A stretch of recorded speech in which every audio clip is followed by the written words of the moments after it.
The conference room floated in the darkness of space, a massive structure of glass and metal that orbited a small yellow star. Inside, representatives from 20 different species sat around a circular table.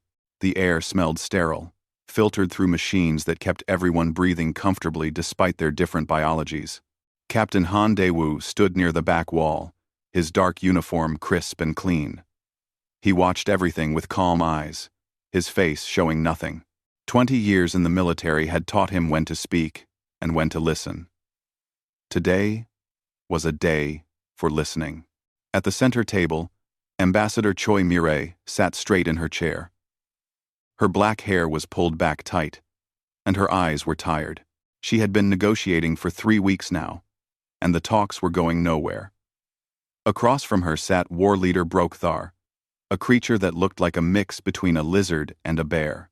His scales were dark green, and his yellow eyes gleamed with something that might have been amusement. "The Krell Empire makes a simple request," Brokthar said, his voice rumbling through the translation device at his throat. 3 of your colony worlds. We need them as buffer zones between our territories. This prevents accidents. This prevents war. Choi Mireille didn't blink. Those worlds have 5 million human citizens. Men, women, children. You're not asking for empty planets. Then move them, Brokthar said, waving one clawed hand. You have other worlds. This is a small sacrifice for peace. Around the table, other alien representatives shifted in their seats. Counselor Thexval, a bird-like creature with silver feathers, leaned forward. His species had been mediating galactic disputes for centuries. Ambassador Choi, Thexval said gently. Perhaps a compromise could be reached. Shared governance of the worlds? A joint administration? No, Choi Mireille said flatly. We've studied what happens to species that accept Krell joint administration. Within 10 years, the Krell have complete control. Within 20, the original inhabitants are either slaves or dead. Brokthar's mouth opened, showing rows of sharp teeth. Really? Choi Mireille pulled out a small device and pressed a button. Holographic images appeared above the table. They showed cities burning, people running, and Krell soldiers executing civilians. These are from Talon IV. The Mantix species accepted your joint administration 15 years ago. Last month, our survey ships found this. The entire planet is now a Krell military base. We found mass graves with 3 million Mantix bodies. The room went silent. Several aliens looked away from the images. Others stared at Brokthar with new suspicion. Brokthar didn't seem bothered. The Mantix resisted proper integration. They were warned. They chose violence. They chose to defend their homes, Choi Mireille said. Just like we will. Thexval made a chirping sound of distress. Please, Ambassador. The Krell fleet has over 300 warships. Intelligence reports say Earth has only 87 ships capable of deep space combat. This is not a war you can win. Another seventh. Captain Han Daewoo almost smiled at that. Almost. The Council's intelligence was good, but not perfect. They knew about the 87 warships because humanity wanted them to know. What they didn't know about were the other preparations. The hidden shipyards. The weapon systems that didn't show up on standard scans. The plans that had been made years ago for exactly this situation. Numbers aren't everything, Choi Mireille said. In war, they are most things, another counselor said. This one was tall and thin, with skin like blue glass. They have more experience in combat than humanity has had space travel. Please, be reasonable. Sacrifice 3 worlds to save all of humanity. Choi Mireille stood up slowly. She was not a tall woman, but something about the way she moved made everyone pay attention. Let me be very clear, she said, her voice cutting through the room like a knife. Humanity does not sacrifice its people. Ever. We don't trade lives for convenience. We don't give up homes because we're threatened. Our answer is no. It was no yesterday. It's no today. It will be no tomorrow. Brokthar stood as well, towering over the table. He was twice Choi Mirai's height, and probably 5 times her weight. Then you choose extinction. The Krell Empire gives you 48 hours to reconsider. Surrender the 3 worlds, or we will take them by force, and we will not stop at 3. We will burn every human world until your species begs for mercy. You can try, Choi Mirai said quietly. The threat hung in the air like smoke. Texval fluttered his wings nervously. Surely, there must be another way. More time to negotiate? Cretatine? Cretatine 1? Cretatine? 48 hours, Brokthar repeated. Not 1 minute more. He looked around at the other species. Let this be a lesson to all of you. The Krell Empire does not make empty threats. We ask politely once. We do not ask twice. Several aliens nodded, their fear obvious. The Krell had built their empire on terror. And it worked. Species gave them what they wanted, because the alternative was total war. And the Krell were very good at war. Choi Mirai gathered her papers calmly. This session is over. We're leaving. Running home to prepare your surrender? Brokthar laughed, a sound like rocks grinding together. No, Choi Mirai said. Going home to prepare for war. She walked toward the exit, her small delegation following. Captain Han Daewoo fell into step beside her.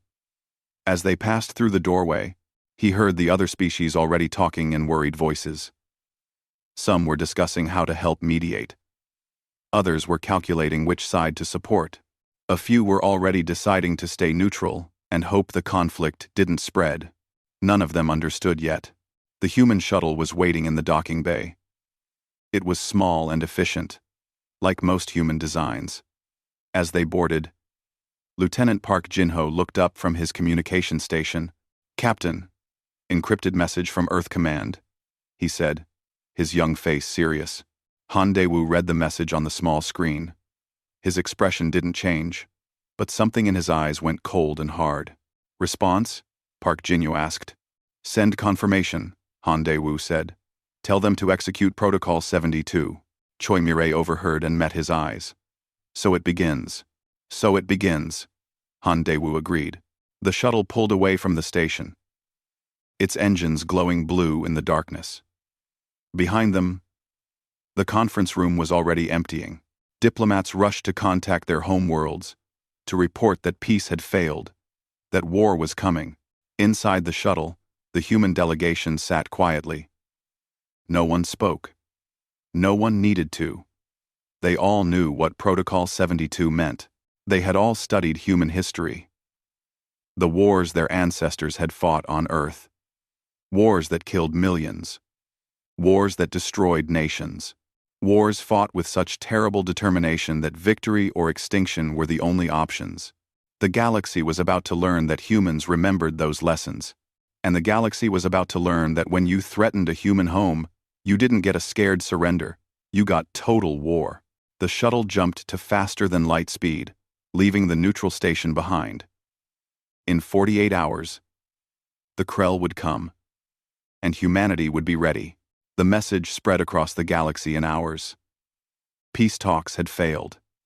The Krell Empire had given humanity 48 hours to surrender 3 colony worlds. Everyone waited to see what the humans would do. On the trading station Nexus Prime, alien merchants watched human ships with nervous eyes. They expected panic. They expected desperate evacuation fleets carrying refugees. They expected crying broadcasts begging the Galactic Council for help. Instead, they saw nothing unusual at all. Human cargo ships continued their regular routes. Human passenger liners kept their schedules.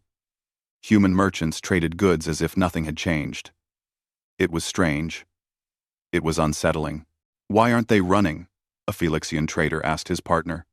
His cat-like ears twitched with confusion. Maybe they don't understand how serious this is, his partner replied. They're a young species. Perhaps they think the council will save them, but the council was not offering to save anyone. In their chambers, the councilors argued and debated, but no one suggested military intervention. The Krell were too strong. The risk was too high. They would condemn the violence publicly. Of course. They would call for restraint. But they would not fight. On New Jeju, one of the 3 threatened colonies, Governor Lee Bora stood in her office looking at the city outside. The sun was setting, painting the sky orange and purple. People walked the streets below, going about their evening routines. Children played in parks. Restaurants filled with dinner crowds. Her assistant entered, looking worried. "Governor, shouldn't we start evacuation procedures? We have maybe 36 hours before the Krell arrive." Lee Bora turned from the window. She was a small woman, with gray hair and steady hands. She had governed New Jeju for 12 years, through storms and droughts and economic troubles. She would govern it through this too. "No evacuation," she said calmly. "But Governor, send a message to all citizens. Tell them that we may have guests arriving soon. Tell them to remember their drills. All children should attend school tomorrow as normal. All workers should report to their jobs. Everything continues as usual." The assistant stared at her like she had gone crazy. "Governor, the Krell are coming to take our world. We need to." "Krell? We need to trust Earth Command," Lee Bora said firmly. "They sent us new instructions an hour ago. Protocol 72 is in effect. Do you know what that means?" The assistant shook his head. Lee Bora smiled, and it was not a kind smile. "It means the Krell made a mistake. Now go. Send the message." As her assistant left, Lee Bora activated her private terminal. The screen showed construction updates from around the colony. What looked like normal buildings being upgraded were actually fortifications. What looked like agricultural warehouses were actually weapon depots. What looked like emergency shelters were actually command bunkers. For 10 years, every human colony had been preparing. Just in case. Just in case someone decided that humans looked like easy prey. That day had come. Across human space, similar scenes played out. On New Sejong, children went to school and practiced their earthquake drills, which were really combat evacuation drills. On Darwin's Rest, factories that supposedly made farming equipment started producing their real product. Military hardware. Admiral Kwon Hae-jin stood in the command center of Earth's largest military station. Screens surrounded her, showing the positions of every human ship. She was a tall woman with sharp eyes and gray-streaked hair. She had spent 40 years in the military, fighting pirates and raiders and the occasional border dispute. But this was different. This was real war. "Status report," she said crisply. "All ships have received Protocol 72 orders," her operations officer replied. "The Krell are gathering their fleet in the Tarnik system. Intelligence estimates 300 ships. Maybe more. Krell. And our forces? 87 major warships ready for deployment. Another 43 light patrol ships. Missile platforms are active. The stealth fleet is moving into position. The stealth fleet. That was humanity's secret. Ships designed with technology that didn't show up on standard alien scanners. Small, fast, deadly. The galaxy didn't know about them because the galaxy had never needed to know. Until now. Dr. Yoon Sung-ho entered the command center carrying a data tablet. He was older than Admiral Kwon, his hair completely white, his face lined with age. But his eyes were bright and sharp. "Admiral, the new weapons are ready," he said. "All of them? All of them. The Kasaba howitzers are loaded on the stealth destroyers. The autonomous swarms are positioned in the asteroid belts. The relativistic kill vehicles are on standby."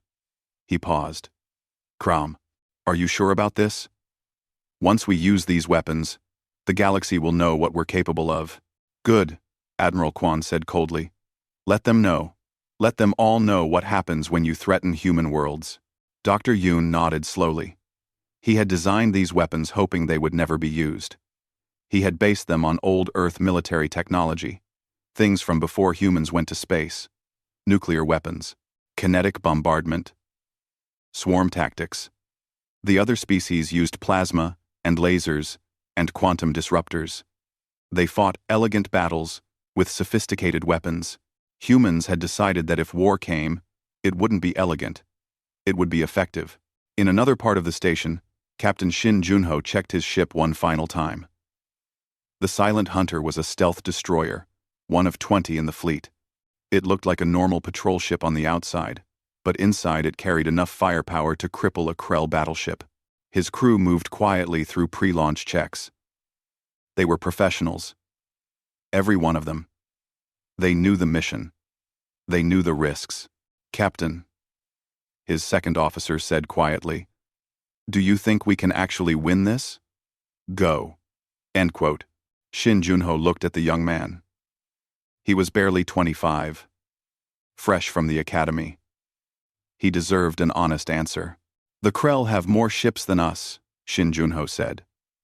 "They have more experience. They've conquered 12 systems.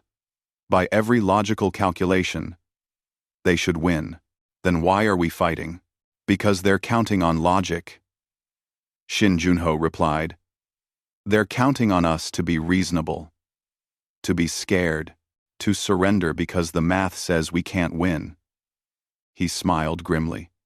"But humans have never been very good at accepting what the math says. We've won battles we shouldn't have won. We've survived things we shouldn't have survived. Not because we were stronger or smarter, but because we were too stubborn to quit." He looked around at his crew. "The Krell think this will be easy. They think we'll break. They're wrong." Across the fleet, similar conversations were happening. Crews preparing, officers reviewing tactics, soldiers checking weapons. And in the conference rooms and command centers, human leaders were doing something the galaxy didn't expect. They weren't planning how to surrender. They weren't planning how to evacuate. They were planning how to win. Admiral Kwan gathered her senior officers for a final briefing.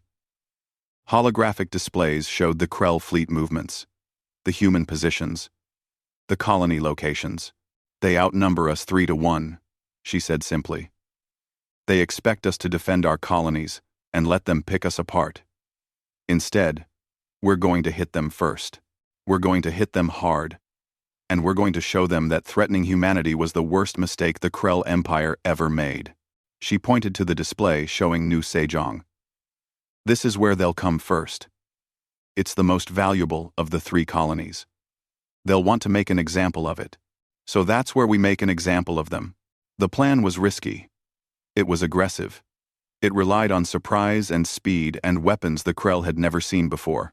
It was also the only plan that had a chance of working. As the meeting ended, Admiral Kwan received a priority message. It was from Captain Han Daewoo, who had just returned from the peace talks. The message was short. "They laughed at us. They think we're weak. Show them they're wrong." Admiral Kwan deleted the message and looked at the star map showing Krell territory. Soon, she thought. Soon they would learn. The clock counted down. 48 hours became 36. 36 became 24. The Krell fleet began moving toward human space, and in the darkness between stars, human ships waited in silence. Not running. Not hiding. Waiting. The galaxy watched nervously. This would either be a quick Krell victory or a longer war that might spread to other systems.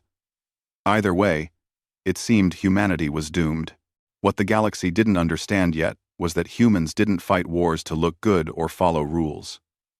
They fought wars to win, and they had spent thousands of years on Earth learning how to win against terrible odds. The Krell were about to receive an education. The Krell War fleet arrived at the edge of the New Sejong system exactly 48 hours after the deadline. 300 warships dropped out of faster-than-light travel in perfect formation. Each ship was massive, built for intimidation as much as combat. Their hulls were dark and covered in weapons. Their engines glowed red, like angry eyes. War leader Brokthar stood on the bridge of his flagship, the Doombringer. His claws tapped against the command console as he watched the displays. "Scan for human ships," he ordered. His sensor officer worked the controls, then looked up confused. "War leader, I'm detecting no military vessels." The colony appears. Undefended. Brokthar's mouth opened in what passed for a Krell smile. Of course it is. They ran like cowards. This will be easier than I thought. Should we send a surrender demand? His communications officer asked. No, Brokthar said. We gave them 48 hours. That time is past. Begin bombardment. Destroy their infrastructure. Show the galaxy what happens to species that defy the Krell Empire. The fleet moved forward, weapons charging. 300 ships against one colony. It should have been a massacre. It was. Just not the massacre Brokthar expected. Captain Shin Junho watched the Krell fleet from his position behind a small moon. The Silent Hunter and 19 other stealth destroyers had been hiding here for 2 days, their special coating making them invisible to Krell sensors.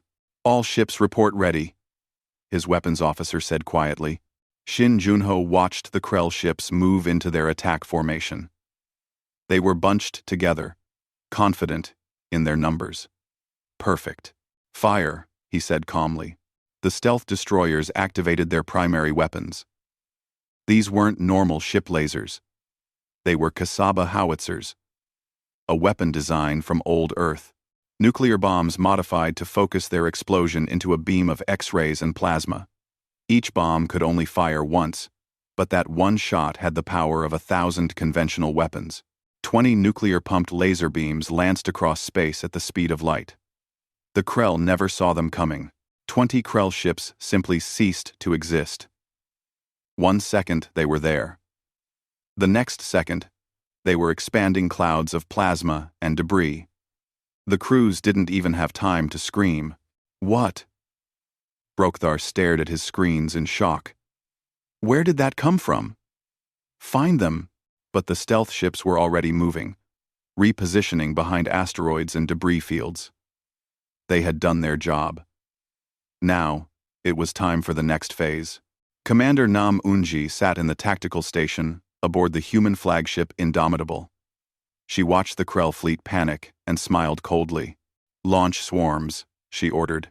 From the asteroid belt, thousands of small objects began moving. They looked like rocks at first, just debris drifting in space. Then, their engines activated, and they revealed themselves as missiles. Small, simple, fast missiles with basic targeting computers and massive explosive warheads. The Krell point defense systems opened fire, shooting down missiles by the dozens. But there were too many.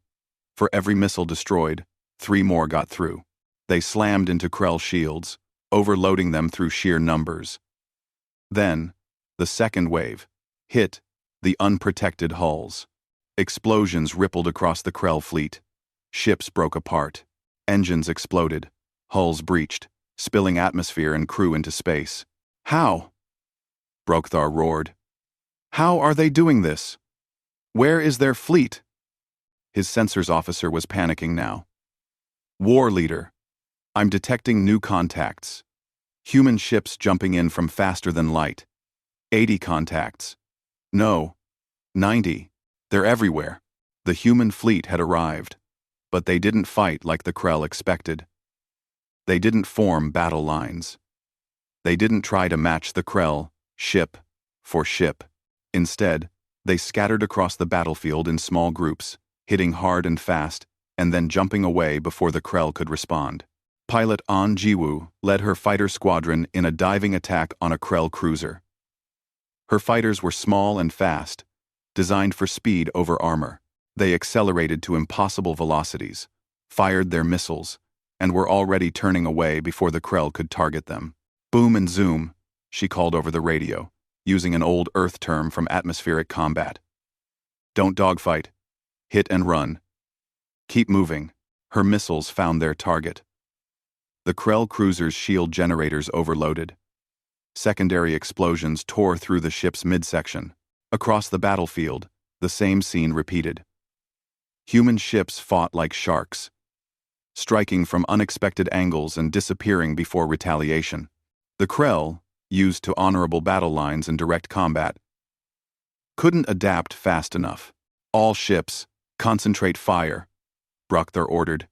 Focus on one enemy at a time. but the humans wouldn't let them concentrate. Every time the Krell tried to organize, another attack came from a different direction. Stealth ships appeared from nowhere, fired devastating weapons, and vanished. Missile swarms erupted from hiding places in the asteroids. Human ships used the colony's gravity well to slingshot around planets, gaining speed for hit-and-run attacks. Commander Nam Unji coordinated the chaos like a conductor leading an orchestra. She watched the battle displays, tracking every ship, every attack. Delta Squadron, hit their left flank. Charlie Squadron, prepare for kamikaze run on the flagship. Confirmed, came the response from Charlie Squadron leader. His ship was already damaged, venting atmosphere. He wouldn't make it home anyway. It's been an honor. His ship, along with 3 others too damaged to continue fighting, accelerated toward the Doombringer. The Krell shot down 2 of them, but the other 2 got through. They rammed the Krell flagship at a significant fraction of light speed. The impact was catastrophic. The Doombringer's shields failed. Its hull crumpled like paper. Atmosphere exploded from the breaches, carrying debris and bodies with it. Brokthar staggered as his ship shook violently. Sparks flew from broken consoles. The lights flickered. "Damage report," he shouted. "Engineering is gone." His officer reported, voice shaking. "We've lost main power. Life support is failing. War leader, we need to evacuate." "No." Brokthar slammed his fist on the console. "I will not run from these primitives. All ships, continue the attack." But his fleet was already breaking. Ships were trying to retreat, only to find human vessels blocking their escape routes. The humans had planned this perfectly. They had turned the new Sejong system into a killing ground. Captain Shin Junho brought the Silent Hunter around for another attack. He targeted a Krell destroyer that was trying to flee. "Fire everything," he ordered. The Silent Hunter unleashed its remaining missiles, its railguns, its last Kasaba howitzer. The Krell destroyer's engines exploded. The ship went dark and started drifting. "Should we target the escape pods?" his weapons officer asked. Shin Junho hesitated for just a moment. In that moment, he remembered the footage from Talon IV. The mass graves. The executed civilians. The Krell showed no mercy to those they conquered. "No survivors," he said quietly. "Destroy the pods." The weapons officer nodded and adjusted his targeting. It was brutal. It was ruthless. But this was the war the Krell had started. The humans were just finishing it. Pilot An Jiwoo saw the Krell flagship dying. She saw ships trying to escape. She saw the battlefield turning into a graveyard. "All fighters, pursue fleeing ships," she ordered. "Don't let them regroup." Her squadron gave chase. They hunted down Krell ships one by one, like wolves chasing wounded deer. Some Krell ships managed to jump to faster than light speed. Most didn't. The battle lasted 6 hours. When it ended, the new Sejong system was filled with debris and wreckage. Of the 300 Krell ships that had arrived, 47 escaped. The rest were destroyed or so damaged they couldn't move. The human fleet hadn't come through unscathed. 23 ships were destroyed. Another 30 were heavily damaged. But they had won. Against a force 3 times their size, they had won. Admiral Kwon Haejin broadcast a message across all frequencies, knowing that every species in the galaxy was listening. "This is Admiral Kwon Haejin of the Earth Combined Fleet. The Krell Empire declared war on humanity. They demanded our surrender. We refused. This battle is the result. To all species watching, understand this. We tried peace. We wanted peace. But when peace fails, we do not surrender. We fight, and we fight to win." She paused, letting her words sink in. "Surrender now. Or, what happened here today will happen to every Krell military base, every Krell shipyard, every Krell fleet. Your choice." Brokthar, trapped in the wreckage of his flagship, heard the message. He was dying, his body crushed by fallen debris. but he still managed to laugh. Coughing blood. You think this changes anything? He whispered into his communicator. The Empire has thousands of ships. Hundreds of worlds. You won one battle. You cannot win the war. There was no response. The humans had already moved on. On New Sejong, Governor Lee Bora stood on her balcony, watching the distant flashes of battle fade. The sun was rising, painting the sky gold and pink. In the city below, people emerged from shelters, looking up at the sky. They had been ready to fight if the Krell landed. They had been ready to defend every street, every building. But it hadn't been necessary. The military had done its job. Lee Bora's assistant joined her, looking at the peaceful sunrise. It was hard to believe that thousands had just died in the space above their heads. What happens now?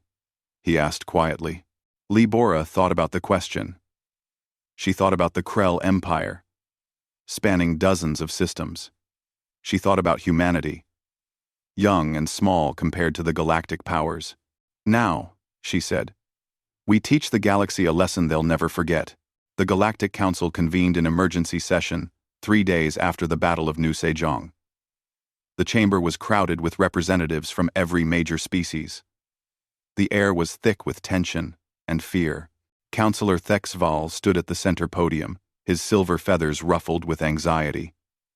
We must demand an immediate ceasefire. The violence we witnessed was excessive, barbaric. The humans could have disabled those ships, taken prisoners. Instead, they destroyed everything. They were defending their world, said a voice from the back. Everyone turned to look. Ambassador Park Min-sok stood in the human section. He was a large man with broad shoulders and a face that showed no emotion. He had replaced Choi Murray as the primary human representative to the council. The Krell declared war, Park Min-sok continued, walking slowly to the center. They invaded human territory with 300 warships. They intended to kill millions of our people. And you want us to apologize for defending ourselves? You went too far. A blue-skinned counselor protested. Destroying escape pods? Refusing surrender? That violates every rule of civilized warfare. Park Min-seok stopped walking and looked directly at the counselor. Where were these rules when the Krell destroyed Talon IV? Where was the council? When they massacred 3 million Mantic civilians? Where were you when they threatened to burn our colonies? Silence fell over the chamber. We tried peace, Park Min-sok said quietly. You all sat here and told us to surrender, to sacrifice our people for the greater good, to be reasonable. His voice hardened. Well, we tried being reasonable. The Krell responded with war. Now they're learning what war with humanity actually means. You must stop this aggression immediately, Thexval demanded. The Council will not tolerate. The Council will do nothing, Park Min-sok interrupted. Just like you did nothing when the Krell built their empire on genocide. Just like you did nothing when they threatened us. You're not peacekeepers. You're spectators. And now, you're watching us do what should have been done years ago. He activated a holographic display. It showed Krell military bases across their empire. We're not stopping. We're going to dismantle the Krell war machine piece by piece. Every shipyard, every military base, every weapons facility. We will not occupy Krell territory. We will not harm civilians. But their ability to wage war will be destroyed. This is madness, someone shouted. The Krell Empire spans 40 systems. Then we'll visit all 40, Park Min-sok said coldly. While the council argued, humanity was already making good on its promise. Admiral Kwon Hae-jin directed the largest military operation in human history. Fleets struck Krell shipyards in 3 different systems simultaneously. They hit hard and fast, destroying construction facilities before the Krell could respond. Dr. Yoon Sung-ho deployed his most ambitious weapon yet. Von Neumann drones. Self-replicating machines that could consume asteroids and moons to build more weapons. He released thousands of them in Krell-controlled asteroid belts. Within weeks, They would multiply into millions. Are you sure about this? Admiral Kwan asked him. Once these things start replicating, we might not be able to stop them. They have built-in limits, Dr. Yoon assured her. After they build enough weapons, they shut down. Probably. We tested the simulations extensively. Probably. 98% sure. Admiral Kwan sighed. Good enough. Deploy them. The Krell tried to respond. They gathered their remaining fleets and launched counterattacks. But humanity had learned from the Battle of New Sejong. They didn't fight fair battles. They used every dirty trick in the book. General Kim Tae-young led ground forces in attacks on Krell military colonies. His troops didn't fight like the Krell expected. They used guerrilla tactics, hit-and-run strikes, and psychological warfare. On the Krell colony of Dracon III, Kim Tae-young's forces landed in the middle of the night. They evacuated the civilian population of other species that the Krell had enslaved, then systematically destroyed every military installation. A Krell commander tried to negotiate a surrender. Kim Tae-young met him in the ruins of a base. You can surrender, Kim Tae-young said. Lay down your weapons. We'll take you prisoner. The Krell commander looked at the destruction around him. And then what? You'll execute us like you did at New Sejong? No, Kim Tae-young said. We'll send you to prisoner camps on neutral worlds. You'll be fed. You'll be treated according to the Geneva Conventions. The what? Rules for prisoners of war. Old Earth laws. They ensure you'll be treated humanely. The Krell commander laughed bitterly. Humanely. From the species that destroyed 300 ships and all their crews. You came to kill our civilians, Kim Tae-young said flatly. The Krell commander surrendered. Major Han Soyeon ran special operations deep in Krell territory. Her teams conducted raids that the galaxy watched with growing horror. They broke into Krell data centers and broadcast classified files. Files showing concentration camps. Files showing experiments on prisoners. Files showing the true extent of Krell atrocities. This is what the Galactic Council defended, Major Han Soyeon said in a broadcast that reached every civilized world. This is what they wanted us to surrender to. Remember that when you judge our actions, the revelations caused chaos across the galaxy. Species that had been allied with the Krell suddenly distanced themselves. Several minor empires declared neutrality. A few even offered covert support to humanity. Empress Valkyra, the Krell ruler, watched her empire crumbling. She had ruled for 30 years, expanding Krell territory through intimidation and superior firepower. She had never lost a war. Now she was losing to a species that had been in space for less than 200 years. She called an emergency meeting of her war council. The room was tense. Several of her generals had already been killed in battle. The others looked scared. We need to negotiate, one general said. The humans are destroying everything. Our shipyards are gone. Our fleets are scattered. We cannot win this war. We cannot show weakness, another general argued. If we surrender, every species we've conquered will rebel. The empire will collapse. The empire is already collapsing, the first general shouted. Empress Valkyra slammed her clawed hand on the table. Enough. Contact the Galactic Council. Tell them we want mediation. The council was eager to help. Counselor Thexval personally contacted the humans, begging them to agree to talks. The Krell Empire is willing to negotiate, he said. They're offering reparations, territory, even tribute. Please, you've made your point. No more killing. Admiral Kwan Haejin listened to his plea without expression. Then, she shook her head. No. But, we gave them a chance for peace talks, Admiral Kwan said. They responded with war. Now we respond with total victory. The only negotiation we'll accept is unconditional surrender. You're asking them to dismantle their entire military. Yes, that's unreasonable. They tried to exterminate us. Admiral Kwan said coldly. Unconditional surrender is mercy, compared to what they planned for humanity.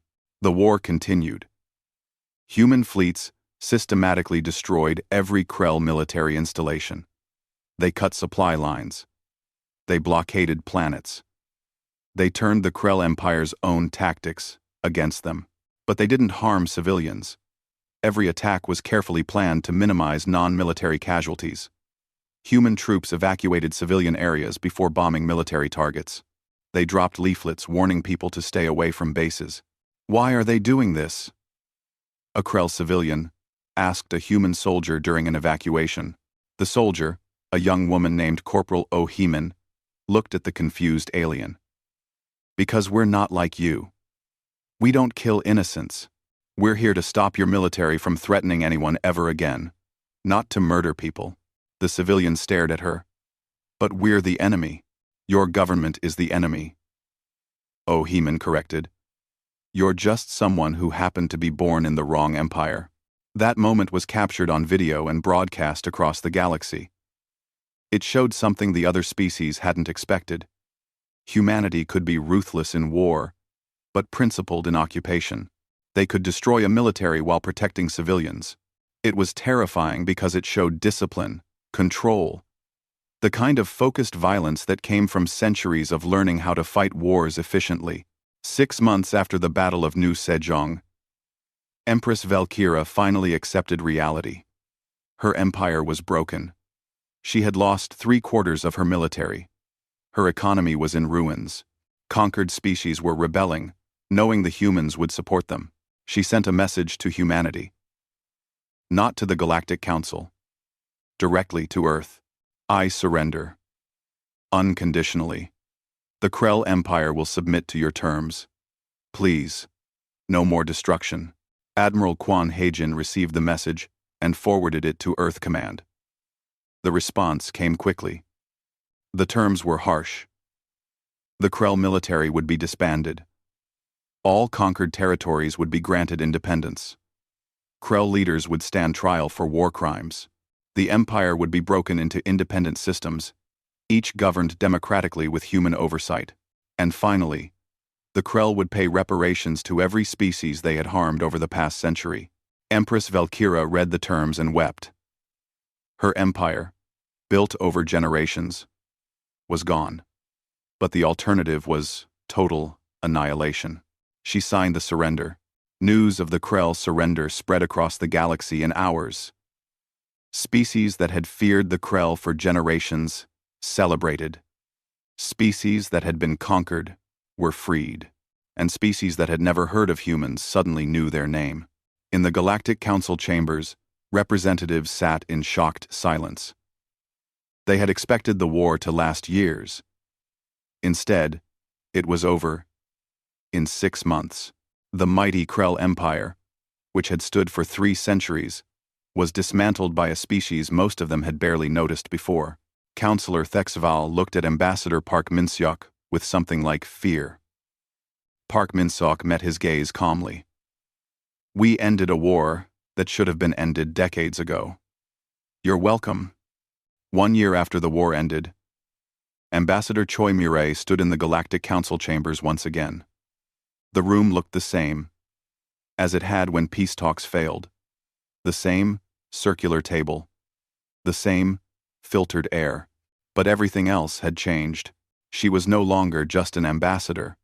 She was now humanity's senior representative to the galaxy, with the authority to speak for Earth and all its colonies. The Council had offered humanity a permanent seat on their Security Council. After some debate, Earth had accepted. The chamber was full. Every species wanted to hear what the humans would say now that the war was over. They watched Choi Mireille with a mixture of respect, fear, and curiosity. Counselor Thexval opened the session. His silver feathers were dimmer than before, as if the stress of the past year had aged him. Ambassador Choi. The Council formally recognizes humanity's contribution to galactic peace. The Krell threat has been neutralized. We hope this marks the beginning of a new era of cooperation. 1. Choi Mireille stood slowly. She looked around the room at all the alien faces watching her. Some looked friendly. Most looked nervous. "Thank you, counselor," she said. Her voice was calm, but carried clearly through the chamber. "Humanity accepts its seat on the Security Council. We look forward to working with you all." She paused, letting the relief wash over the room. Then she continued, "But let's be clear about something. We didn't want this war. We wanted peace. We came here a year ago and tried to negotiate. We showed you evidence of Krell atrocities. We asked for your support." The room grew quiet. "And what did you do? You told us to surrender. You told us to sacrifice our people for the sake of peace. You stood aside while a genocidal empire threatened to burn our worlds." Several counselors shifted uncomfortably in their seats. "Now you fear us more than you feared the Krell." Choi Mirai continued. "Good. Fear keeps the peace when diplomacy fails. You should be afraid of us. Not because we're cruel or aggressive, but because you know now that if you threaten humanity, we will respond with everything we have." She walked slowly around the table, making eye contact with different species as she spoke. "But understand this. We don't want to be conquerors. We don't want to rule the galaxy. We want to be left alone to grow, explore, and live in peace. We want to trade with you, learn from you, and share the stars with you." She stopped walking and looked directly at Texval. "However, if any species threatens human worlds again, we won't call for peace talks. We won't plead with the Council. We won't give warnings or ultimatums. We'll do exactly what we did to the Krell. We'll respond with such overwhelming force that no one else will dare threaten us again." The silence in the room was absolute. Admiral Kwon Haejin, standing beside Choi Mirai, spoke for the first time. "We also remember who helped us, who traded fairly with us when we were new to space, who respected our sovereignty even when we were weak. Those species will find humanity a loyal friend and fierce defender. We protect our allies as strongly as we fight our enemies." She smiled, and it was actually warm. "Choose wisely which you'd rather be." Over the next hour, the Council discussed terms of cooperation. Several species immediately requested mutual defense pacts with humanity. Others proposed trade agreements and cultural exchanges. A few remained silent, clearly planning to increase their own military strength. When the session ended, Choi Mirai met privately with Admiral Kwon Haejin and Admiral Han Dae-woo, who had been promoted after his service in the war. "Do you think they learned the lesson?" Han Dae-woo asked. Choi Mirai looked out the window at the stars. "Some did. Others will need more convincing. But we've bought ourselves time. The galaxy knows now that humanity isn't easy prey." "And the former Krell territories?" Admiral Kwon asked. "Stabilizing," Choi Mirai replied. "We're helping them establish democratic governments. It's slow work, but it's working. Most of them are grateful for the liberation." "Most? There's always someone who preferred the old way," Choi Mirai admitted. "We're dealing with it."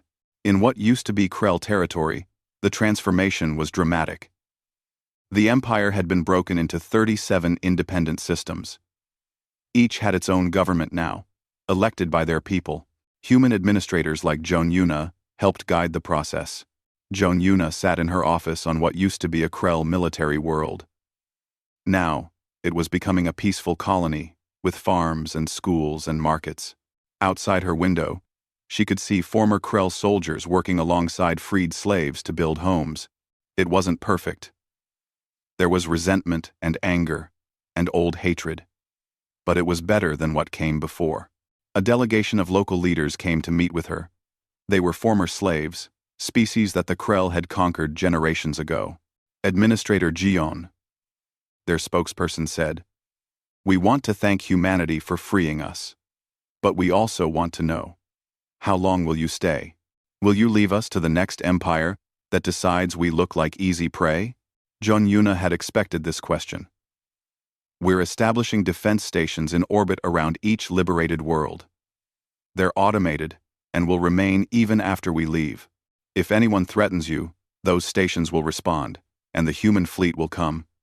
You're under our protection now. For how long? As long as you want it, Joan Yuna said. When you're strong enough to defend yourselves, the stations will be transferred to your control. Until then, we'll keep you safe.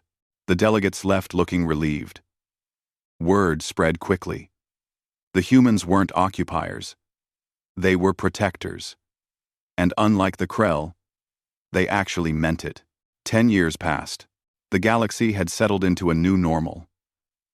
The former Krell territories were now the Democratic Systems Alliance, a loose coalition of independent worlds that cooperated on defense and trade. Humanity had military bases in their space. But those bases were there by invitation, and could be asked to leave at any time. No one asked them to leave. The Galactic Council functioned more efficiently now. The threat of human intervention kept aggressive species in check.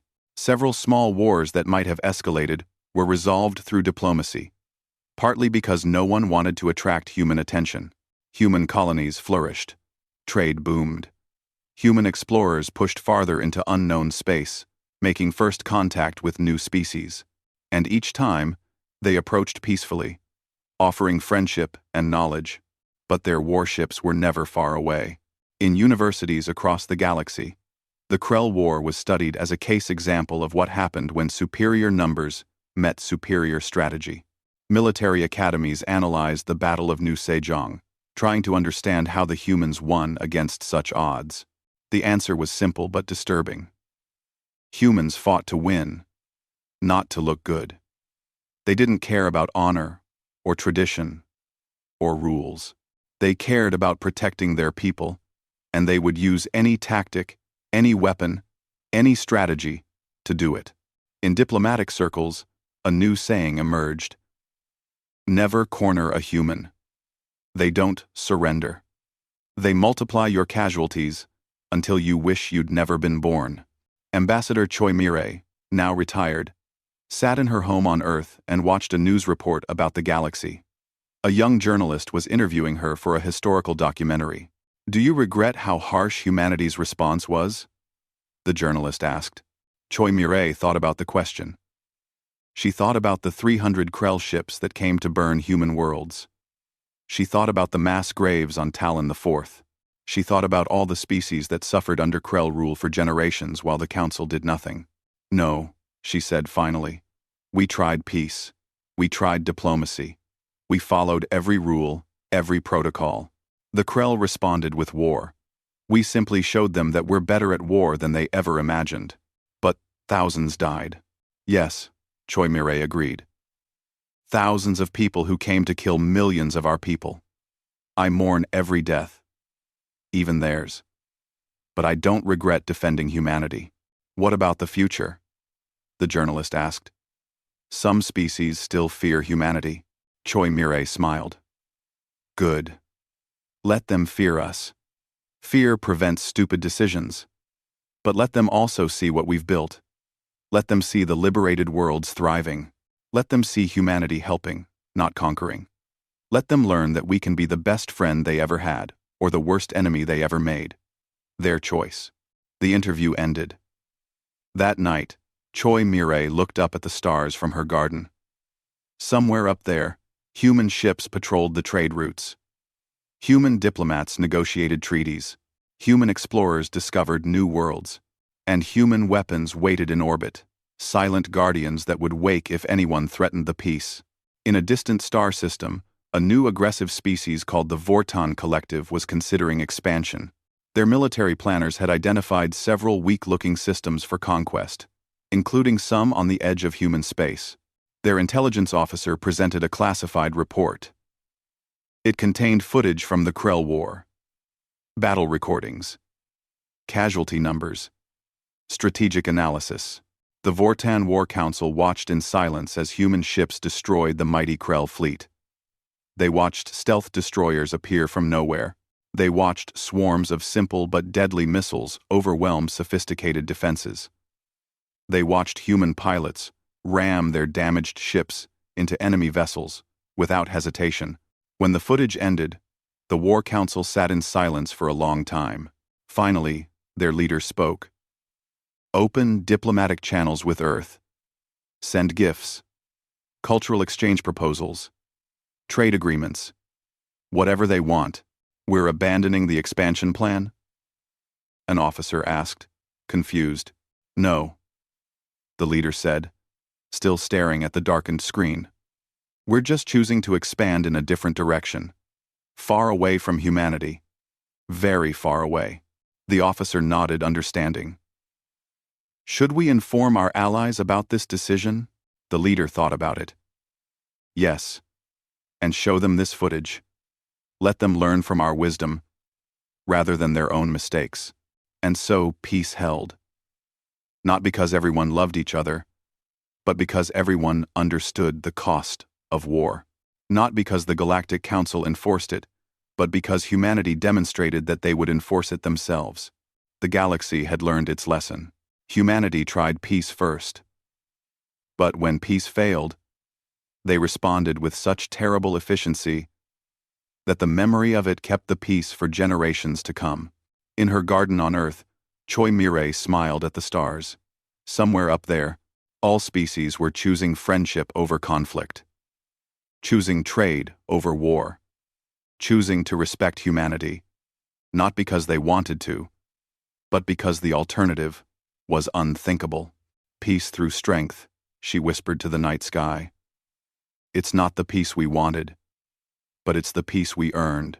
And in the darkness of space, humanity's warships continued their silent patrol. Guardians of a peace built on the ruins of an empire that thought humans would be easy prey. They had been wrong, and the galaxy would never forget it.